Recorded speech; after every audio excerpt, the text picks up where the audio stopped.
안녕하세요. 저는 국회 기후변화 포럼 대학생 서포터즈 하승주입니다. 오늘 탄소 중립 실현과 생물 다양성 보존을 위한 자연기반 해법 촉진과 이행 전략 세미나 현장에 나와 있는데요. 함께 가보실까요? 함께 탄소 중립을 위해서 함께 지혜를 모으고 힘을 합쳤으면 합니다. 그게 우리가 가는 길이요. 우리 미래 세대를 위한 길이다. 고맙습니다. 감사합니다. 자연을 기반으로 한 해법이라고 하는 것은 크게는 에너지를 만들어내는 것에서부터 지금 우리가 뿜어내서 이미 지구를 가득 채우고 있는 CO2를 어떤 방식으로 흡수시키고 상쇄시키느냐라고 하는 굉장히 큰 과제를 설명해 줍니다. In recent weeks, Korea has joined, as you've already mentioned, a special club of nations legislating for 2050 net zero. This is an excellent achievement, and I congratulate everyone who drove this process forward. But we also need to race to nature positive by 2030, which means conserving nature, restoring degraded land, and changing our productions to move towards regenerative agriculture and our diets to sustainable diets. Today I'll give you some examples, nature-based solutions,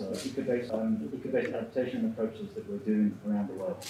최근에 이슈가 되고 있는 기후 위기를 어떻게 자연을 통해서 해결할 것인지에 대한 초점을 맞춰 발표를 좀 하게 되었습니다. 처음에 우리가 목표로 하는 회복 탄력성을 가지기 위해서는 복구, 회복, 그다음에 회복 탄력성이라고 하는 그런 어떤 과정이 있는데 이건 이제 OECD에서 지속적인 발전의 어떤 경로로서 얘기를 하고 있는 부분입니다. 수생태의 보전 그리고 국립공원의 그 해양 및 그 산림 자원을 보호하는 어떤 국립공원 관리 이런 데에 있어서 생물 다양성 중심의 이제 정책들을 계속 개발을 해 나간다면은 생물 다양성 정책을 좀 더 정책에 반영될 수 있는 지표화가 이제 가능할 것이라고 저는 판단하고 있습니다. 해양 쪽에서도 블루카본이라고 해서 염숙지라든지 갯벌이라든지 아니면은 뭐 바닷속 이런 부분에서 이제 그 탄소 흡수원을 때 기능을 좀 강조되고 있는데요. 잘못된 방식으로 자연기반 해법을 갖다가 우리가 고려했을 때는 생물 다양성에 굉장히 악영향이 있습니다. 특히 우리나라에서 많이 시행하고 있는 단일종으로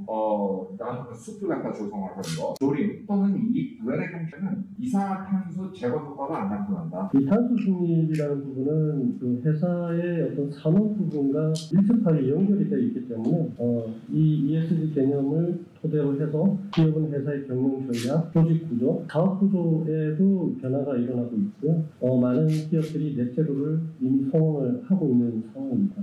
보존해야 될 때, 훼손하고 보존해야 할 때 먼저 잡아요. 거기에 맞춰서 주거지도 만들고 상업지도 만들어야 되는데 이런 발전 사례들을 정리할 수 있는 국가적인 사회적인 원칙이 앞으로 좀 만들어졌으면 좋겠다. 좀 그런 제안을 좀 드리고. SK 이노베이션이 2018년에는 소셜 밸류 중심으로 운영을 하다가 2020년부터 ESG 중심의 체제로 변화가 있었는데 이 변화에 있어서 자연기법 해법 측면에서도 변화가 있었는지 설명 부탁드리겠습니다.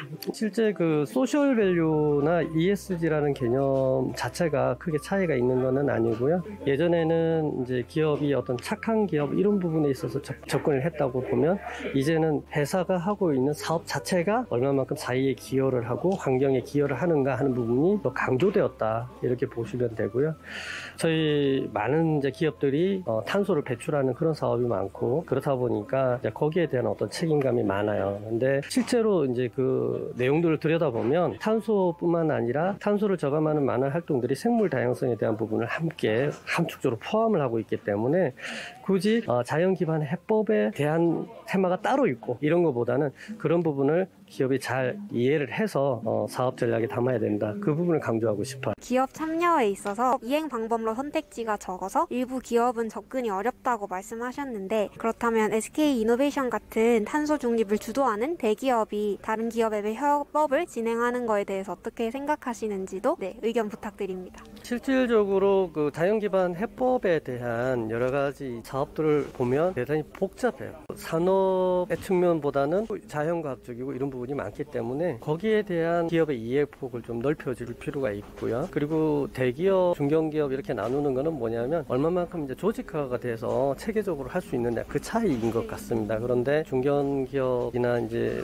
소기업 같은 경우에는 이런 부분을 체계적으로 하기에는 여러 가지 이제 리소스의 부족 이런 부분이 있기 때문에 제가 볼 때는 기업들 그리고 기업 간 그다음에 정부, 학계 이런 부분들이 각자의 어떤 역량을 잘 담아낼 수 있도록 그런 담론의 장이 만들어져야 만들어지는 것이 더 중요하다고 생각이 돼요. 교수님께서 노후화된 인프라를 그린 인프라로 대체 시에 비용 면에서도 훨씬 효과적일 거라고 말씀을 해주셨는데, 그렇다면 노후화된 인프라 외에 현재 가동되고 있는 석탄화력 발전소와 같은 인프라들도 그린 인프라로 대체 시에 비용 면에서 효과가 있을지, 최근에 그 저초 자산에 대한 우려도 큰데 여기에 대해서는 어떻게 생각하시는지 궁금합니다. 그러니까 우리가 살아가기 위해 필요한 도로라든지 철도라든지 또 홍수를 막기 위해 필요한 댐이라든지 그 해수면 상승에 의해서 그 넘어치는 어떤 물을 막기 위해서 만들어지는 여러 가지 인공 구조물들 같은 경우가 이제 해당될 텐데, 그렇게 계속 인프라를 쌓아가는 것에 대한 위험성을 얘기하고 있는 거거든요. 그래서 어찌 보면 확률적 기반으로 그렇게 안전하게 만들어가는 것도 중요하지만 그린 인프라를 좀 적절하게 섞어가지고 적정 관리해 나가는 방식. 그린 인프라고 하는 것이 결국은 그 시멘트를 써서 만드는 어떤 회색 인프라보다는 훨씬 더 저렴한 비용으로 관리할 수 있는 방안으로 좀 많이 도출되고 있거든요. 그래서 그런 맥락에서 이제 제안을 드렸던 거고, 특히 이제 에너지 부분에서 이제 전환이 일어나게 되면 화석 연료 발전을 담당했던 부분이 전환이 일부는 불가피하게 일어날 수 있을 것 같아요. 다시 이제 넷제로 정도가 되는 시점에서는 더 이상 기능하지 않는 형태가 될 텐데, 그때 이제 어떻게 쓸 거냐에 대한 문제가 남을 것 같고, 오늘 제안 드렸던 거는 그런 측면에서 탄소 흡수원으로 작동될 수 있도록 조금 활용해보자라고 하는 어떤 했던 것 같아요. 국가적으로 봤을 때 에너지 시스템이라고 하는 거는 굉장한 자원이거든요. 그런 자산을 더 이상 이용하지 않았을 때 국가가 또 치료해야 될 비용이 좀 많아지는데, 결국 일자리 잃는 분들에게는 다른 일자리를 얻을 수 있는 기회를 줘야 되는 게 국가가 해야 될 책무일 것 같고, 그리고 실제 활용되지 않는 부분들을 효율적으로 2050년까지 어떻게 해나갈지에 대한 부분들을 잘 논의를 해서 가면 이게 자초자산 문제는 아닐 것 같다는 생각도 들긴 하거든요. 종합적인 논의가 필요한 부분을 조금 얘기를 해주고 싶었습니다. 네, 안녕하세요. 저희는 국회 기후변화 포럼 대학생 서포터즈 2기 하승주, 박도은, 박은정입니다.